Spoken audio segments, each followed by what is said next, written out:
এই যে postal ballot যেগুলো প্রবাসীদের জন্য পাঠানো হয়েছে, আমরা বলেছি আগের মতোই উদ্বেগ প্রকাশ করেছি। এখানে সঠিকভাবে বিবেচনা করা হয় নাই।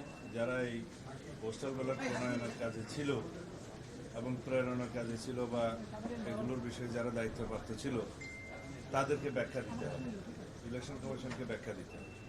এবং এখন যে সমস্ত পোস্টাল ব্যালটগুলো আপনারা দেখছেন বিভিন্নভাবে সোশ্যাল মিডিয়াতে ভিডিও আকারে আসছে, এক একটা বাসায় 200-300 করে ব্যালট পাওয়া যাচ্ছে, কোথাও কোথাও জব্দ করা হচ্ছে, কোথাও কোথাও এখনই ভোটিং শুরু হয়ে গেছে, যেটা 22 তারিখে কথা, এবং কোথাও কোথাও বলছে একজনের নাম্বার দিয়ে আরেকজনের পোস্টাল ব্যালট গ্রহণ করছে।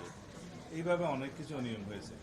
যেহেতু বাংলাদেশে প্রবাসীদের ভোটদানের এই নিয়মটা এই প্রথম এক্সারসাইজ হচ্ছে, এখানে কিছু ভুলভ্রান্তি থাকতে পারত, তবে যে ভুলভ্রান্তিটা হচ্ছে এখানে আমরা ভিক্টিমাইজড, আমরা ক্ষতিগ্রস্ত হচ্ছি এবং একটি নির্দিষ্ট রাজনৈতিক দলের পক্ষ হয়ে কিছু কিছু এখানে কাজ হয়েছে বলে আমাদের ধারণা, এবং সেটা প্রকাশিত হয়েছে। আসলে ধারণাও নয়, সেটা প্রমাণিত হচ্ছে।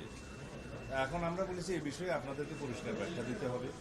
এই প্রবাসীদের কাছে যে সমস্ত ব্যালট পাঠানো হয়েছে, কীভাবে পাঠানো হয়েছে, তারা কীভাবে ভোট দিবে, ওখানে কীভাবে স্ক্যান করবে, আর এক জায়গায় যদি 200-300 ব্যালট পাওয়া যায় সেক্ষেত্রে কী ব্যাখ্যা দেবেন, পররাষ্ট্র মন্ত্রণালয় কী ব্যবস্থা নেবে, এই সমস্ত বিষয়ে আমরা আলাপ করেছি।